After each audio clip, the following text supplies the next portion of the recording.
ஜெய் ஸ்ரீராம். வணக்கம். ஒரு அற்புதமான காட்டு ஆஞ்சநேயர் கோயில் தான் வந்திருக்கோம். காட்டுக்குள்ள இருக்க அற்புதமான கோவில் வேலூர் மாவட்டம் திருப்பத்தூர் மாவட்டம் ஆம்பூர்ல இருக்க காட்டு ஆஞ்சநேயர் வீர காட்டு ஆஞ்சநேயர் கோயில் தான் நம்ம இருக்கோம்.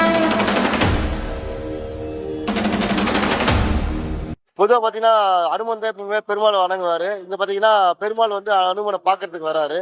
பார்க்கறதுக்கு வந்து மட்டும் இல்லாமல் பார்த்தீங்கன்னா வருஷத்துக்கு ஒரு முறை பார்த்தீங்கன்னா பொங்கல் முடிஞ்சு காணும் பொங்கல் அடுத்து பார்த்தீங்கன்னா மறுநாள் பார்த்தீங்கன்னா இந்த திருவிழா வருஷம் நடக்கும்.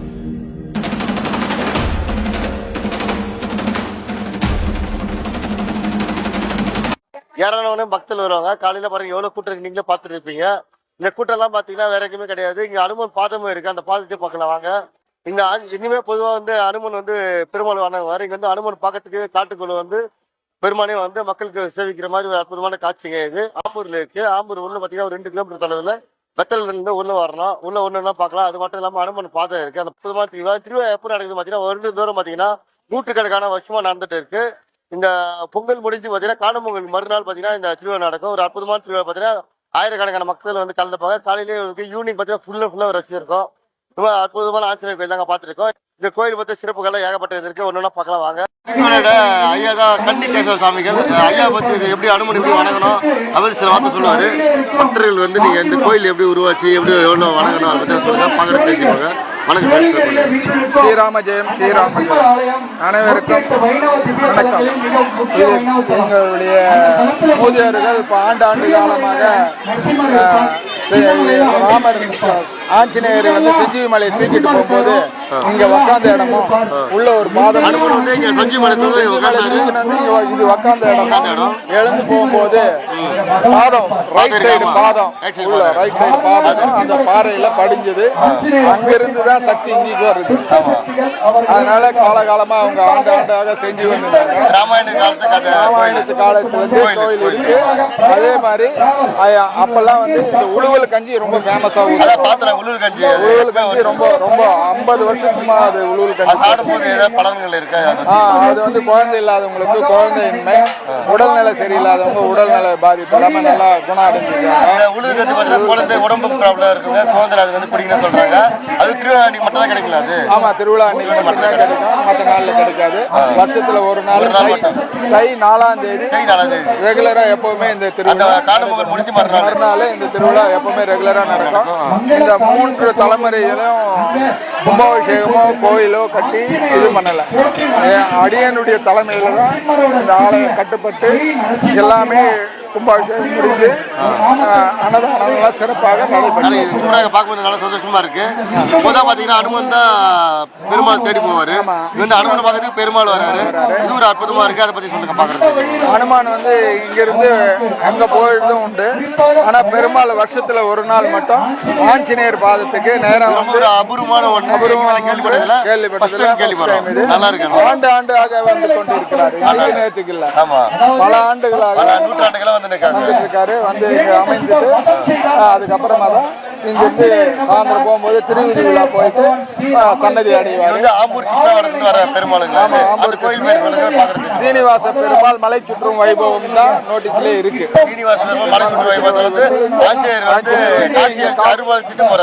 மலை சுற்றுவதற்கு வராரு. அதனால வந்து எப்பவுமே அங்க இது பண்ணிட்டு தான் இருக்கிறாரு. வைக்கலாம். அதாவது ஆஞ்சநேயரை வந்து வேண்டுதல் முழுமையாக மனம் உருக வேண்டினால் நிச்சயமாக எல்லாமே நடக்கிறது. நன்றி. நீங்களும் மனமுருகி ஆஞ்சநேயர் வேண்டிய எல்லாமே நல்லா நடக்கும். நன்றி. அரகர நம பார்வதி பதையே அரகர மகாதேவா. தென்னாடுடைய சிவனே போற்றி, எந்நாட்டவர்க்கும் இறைவா போற்றி. இங்கு வந்திருக்கும் அனைத்து அடியார்களையும் உள்ள முருகி மெய் உருகி மெய்தான் அரும்பி விதிர்த்து கண்ணீர் ததும்பி கைகள் மேல் கூவி அனைவரையும் வரவேற்கிறோம். அதாவது அடியாரெல்லாம் நாங்கள் சிவனடியாருங்க. சிவனடியாராக இருந்தாலும் ஆஞ்சநேயர் சிவாம்சம் நிறைந்தவர். நாங்கள் சைவ சித்தாந்தம் படித்தவங்க, திருவாசகத்தை ஓதுறவங்க. இங்கே ஆண்டுக்கு ஒரு முறை நடக்கும். இது மகத்தான பெரிய நிகழ்ச்சி. புரட்டாசி மாதம் 5 சனியும் ரொம்ப விசேஷமாகவும் நடக்கும். அதை விட்டு இந்த பொங்கல் திருநாள் எத்தனை வருஷமா நடக்குதுன்னு என்னுடைய 3 தலைமுறைக்கு முன்னே நடக்குது. ஆக முதல்ல வந்து இங்க ஆஞ்சநேயர் வந்து ஒரு சின்ன குடம் போல தான் இருந்தாரு. அதுக்கப்புறம் தான் அவர் உருவத்தை செஞ்சு இப்போ ஒரு 15 வருஷத்துக்கு முன்னதான் குடமுழுக்கெல்லாம் செஞ்சு திருப்பணிலாம் செஞ்சாங்க. ரொம்ப சக்தி வாய்ந்த ஆஞ்சநேயர் என்ன காரணம்னா, எப்பவுமே பைரவர் ஆட்டம், ஆஞ்சநேயர் மூர்த்தி ஆட்டம், இந்த மாதிரி காடு மக்கள் வாழாத ஒதுக்கப்புறமான காட்டுல தனிமையான இடத்துல வாழற பகவானுக்கு சக்தி நிறைய இருக்கும். ஒரு 10 வருஷத்துக்கு முன்னே சுத்த மழையே இல்லாம வாடிச்சு. இங்க அடியாருங்கெல்லாம் நாங்க வந்து இந்த பஜனை பண்ணி மழை வரணும்னு வேண்டும். அதனுடைய பலன் தான் இப்போ பார்க்குற இடம்லாம் பசுமையா இருக்கு. இந்த ஆஞ்சநேயர்கிட்ட என்ன பிரார்த்தனை பண்ணி போனாலும் கை கூட்டி நமக்கு உடனே நிறைவேற்றி கொடுப்பார். ஆண்டுக்கு ஒரு முறை நகரத்தில் இருக்கிற மக்கள் எல்லாரும் இங்க காட்டுக்கு வராங்க. இது எங்க பெருமாள் கோவில் இருக்கிற ராம பகவான், இவரும் இங்க ஆஞ்சநேயரை பார்க்கறதுக்காக ஆம்பூர் கிருஷ்ணவரத்துல வராரு. சீனிவாச பெருமாள் கோயில்ல இருந்து வராரு. எப்பவுமே பொதுவா பாத்தீங்கன்னா அனுமன் தான் வந்து பெருமாளை தேடி போவாரு, கிருஷ்ணர் தேடி போவாரு, ராமர் தேடி போவாரு. இங்க பாத்தீங்கன்னா பெருமாளே வந்து பக்தனை தேடி வராரு. நாங்க வந்து ஆம்பூர் கிருஷ்ணாவரத்துல தான் பெருமாள் கோவில் இருக்கு. அங்கிருந்து தான் இவர் வராரு. ஐயா சொல்ற மாதிரி ஆஞ்சநேயர் தான் ஓடி வருவாரு. ராமநாம எங்க ஒலிக்குதோ அங்கெல்லாம் ஆஞ்சநேயர் ஓடிவாரு. ஆனா இங்க ஒரு விஷயம் ராமரே தன் பக்தனை பார்க்க வராரு. அது ஒரு பெரிய விஷயம். அவரு வர நேரத்துலதான் இவ்வளவு ஜனம், இன்னமும் கூட்டம் நிறைய வரும். இங்க வந்து ரொம்ப சிறப்பா செய்வாரு. பரம்பரை தர்மகர்த்தா கணபதி முதலியார் அவங்க வம்ச வழியா வந்தவரு. இப்போ கன்னி கேசவன்றவரு நல்லா சிறப்பா செய்யறாங்க. நன்றி. வணக்கம். வேலூர் காட்பாடி ஸ்ரீ கிருஷ்ணா வேத கல்வி நிறுவனத்தை நந்தகுமார் ஐயா வந்து சொற்பொழிவாளர், ஆன்மீக சொற்பொழிவாளர், வைணவத்தை பற்றி சொற்பொழிவு அதிகமாக ஆட்டுவாங்க. நம்ம இந்த கோயிலுக்கு வந்திருக்காங்க. இந்த கோயிலோட சிறப்புகள் அவர் அனுபவத்தில் சில வார்த்தைகள் கேட்கலாம். ஒரு 2-3 வார்த்தைகள் சொன்னீங்க நல்லா இருக்குங்க ஐயா, பார்க்குறவங்க நல்லா இருக்கும். ஹரே கிருஷ்ணா. பக்தர்கள் அனைவருக்கும் நமஸ்காரம். இன்று ஸ்ரீ கிருஷ்ணா வேத கல்வி நிறுவனம் சார்பாக அடியன் எஸ் நந்தகுமார் மற்றும் அடியனுடைய துணைவியார் திருமதி அனிதா கிருஷ்ணன் அவர்களும் ஆம்பூர் நகரத்தில் வீட்டிற்கும் வனப்பகுதியிலே வீட்டிற்கும் ஸ்ரீ காட்டுக்கொல்லை வீர ஆஞ்சநேயர் திருக்கோயிலுக்கு பகவானுடைய அருளால் விஜயம் செய்துள்ளோம். இன்று மிக விசேஷம் இந்த திருக்கோயிலில் என்னவென்றால், ஒவ்வொரு ஆண்டும் தை மாதம் 4ஆம் தேதி மிக கோலாகலமாக திருவிழா கொண்டாடப்படுகிறது. அன்றைய தினத்தில் ஆம்பூர் நகரத்திலிருந்து ஸ்ரீதேவி பூதேவி ஸ்ரீ பத்மாவதி தாயார் சமேத ஸ்ரீ ஸ்ரீனிவாச பெருமாளும் இங்கு விஜயம் செய்து பக்தர்களுக்கு அருள் பாலிக்கிறார். இது ஒரு கண்கொள்ளா காட்சியாக இருக்கிறது. இந்த நிகழ்வில் பங்கேற்று ஆன்மீக சொற்பொழிவாற்றுவதில் அடியேனும் திருமதி அனிதா கிருஷ்ணனும் மிகுந்த மகிழ்ச்சி அடைகிறோம். ஏனென்றால் பக்தர்களை சந்திப்பது, வைணவ பக்தியை பரப்புவது, இதுதான் எங்களுடைய தலையாய கடமையாகவே கருதுகிறோம். ஆதலால் பக்தர்களை சந்தித்து இந்த விழாவில் அனைவரும் கலந்து கொண்டு அவர்களது வாழ்வு சேமமாக அமைய, அவர்களது குடும்பத்திற்கு பரிபூர்ண ஆயுள் கிடைக்க எல்லாம் வல்ல அந்த சர்வேஸ்வரனை வேண்டி அவருடைய திருக்கமல பாதங்களில் எம்முடைய நமஸ்காரத்தை சமர்ப்பித்து பக்தர்கள் அனைவரும் ஒவ்வொரு ஆண்டும் இந்த விழாவிற்கு வருகை தந்து ஆம்பூர் நகரத்தினுடைய வனப்பகுதியிலே வீற்றிருக்கும் ஸ்ரீ வீர ஆஞ்சநேயர் திருக்கோயிலில் நடைபெறும் இந்த திருவிழாவுக்கு வருகை தந்து அவரது அருளுக்கு பாத்திரமாக வேண்டும் என்று அனைவரையும் கேட்டுக்கொள்கிறோம். ஹரே கிருஷ்ணா. இப்போ ஏகப்பட்ட வைணவ கோயிலுக்கு நீங்கள் போயிருக்கீங்க. பொதுவாக பார்த்தீங்கன்னா ஆஞ்சநேயர் தான் எப்பவுமே ராமான்ற விஷ்ணு நாம எங்கெங்கே கேட்குதோ அங்கெல்லாம் ஆஞ்சநேயர் இருப்பார், ராமர் இடத்துல அங்கே ஆஞ்சநேயர் இருப்பார். இங்கே பார்த்தீங்கன்னா ஆஞ்சநேயரை பார்க்கறதுக்கு வந்து பெருமாளே வராரு, சீனிவாச பெருமாளே வராரு. இது மாதிரி நீங்க என்ன பார்த்துருக்கீங்களா? அதை பற்றி 2 வார்த்தை சொல்லுங்க. பார்க்குறது இது மிகவும் சிறப்புங்க. ஏன்னா ஏற்கனவே குறிப்பிட்டது போல ஆம்பூர் நகரத்திலிருந்து பகவான் வந்திருக்காருன்னா பகவானே சொல்றார், இந்த கலியுகத்துல நம்ம பகவானை நேரா பார்க்க முடியாது, அவரோட நாமத்தை சொன்னா ஏதோ ஒரு ரூபத்துல அவர் அங்க நிற்பார். அது பக்தர்களால மட்டும்தான் உணர முடியும். நீங்க எப்போ பக்தியா ஹரே ராமா ஹரே கிருஷ்ணா அப்படின்னு கூப்பிட்டா அவர் ஓடோடி வந்து அபயம் கொடுப்பார். இது பக்தர்களால மட்டும்தான் புரிஞ்சிக்க முடியும்.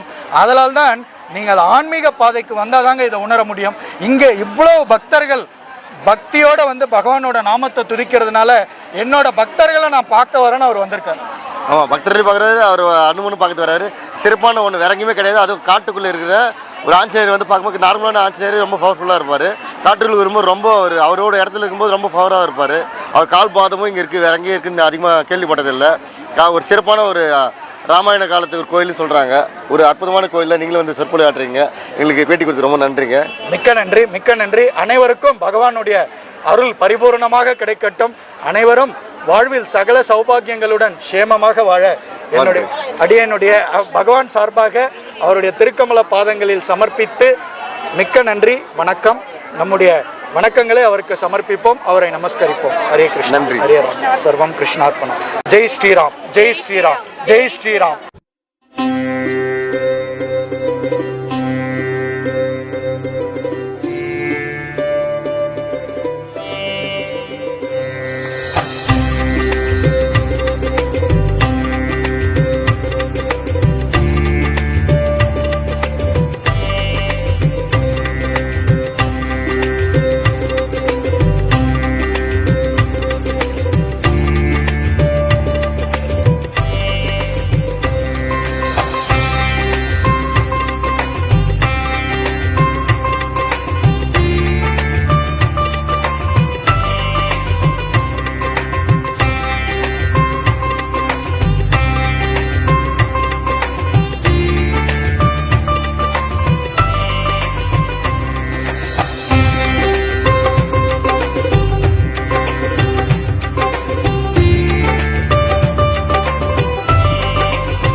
அனுமனோட கால் பாதம் ஒரு கால் வந்து இங்கே இருக்குது, இன்னொரு கால் வந்து பக்கத்தில் இருக்க ஒரு மலையில் வச்சுருக்காங்கன்னு சொல்கிறாங்க. அனுமனோட கால் பாதம் இது வந்து கோயில் மாதிரி ஒரு அமைப்பில் கற்களில் வச்சு அடுக்கி வச்சுருக்காங்க. நல்லா உங்களுக்கு ஜூம் பண்ணி காமிக்கிறேன் பாருங்கள். கால் அப்படியே நல்லா பெரிய சைஸில் இருக்கும், விரல்லாம் நல்லா தெரியுது. நல்லா ஜூம் ஆகும், நான் அப்படியே காமிக்கிறேன். இங்கே பாருங்கள், விரல்லாம் அப்படியே தெரியுற மாதிரி பெருசாக அப்படியே இருக்குது, நல்லாவே இருக்குது. கம்பல்சரி இது வந்து வணங்கணும். ஆனால் வந்து ஃபாரஸ்ட் ரூல் இருக்குது, தண்ணியில் வரக்கூடாது. நீங்கள் கூட யாராச்சும் கூட்டு வந்து வணங்கும் போது பார்த்தீங்கன்னா வணங்கணும் கண்டிப்பாக. செப்பரேட்டாக வரக்கூடாது. இல்லை கோயில்கார சொன்னீங்கன்னா அவங்களே உங்களை அழைச்சிட்டு வந்து ஆர்த்தி எல்லாம் காமிப்பாங்க. திருவிழானாலும் எல்லாருமே அலோவ் பண்ணுறாங்க. மற்ற நாளில் உள்ளெல்லாம் நீங்கள் வரக்கூடாது. ஃபாரஸ்ட் வில்லேஜ் இது உள்ளவே கோயிலே வந்து காட்டுக்குள்ளே தான் இருக்குதுங்க. ஒரு அற்புதமான கோயில் தான் இது. ஒரு அற்புதமான ஆன்சர் கோயில் பார்த்தா இது ஒரு நல்ல வீடியோ பண்ணலாம். மறக்காம சேனலில் ஃபாலோ பண்ணுங்க, யூடியூப் ஃபாலோ பண்ணுங்க. இது மாதிரி அற்புதமான வீடியோக்கெல்லாம் காத்துட்டு இருக்கு. ஆம்பூரில் தெரிஞ்ச நண்பர்கள் ஆன்மீக யாரும் வீடியோ ஷேர் பண்ணுவாங்க.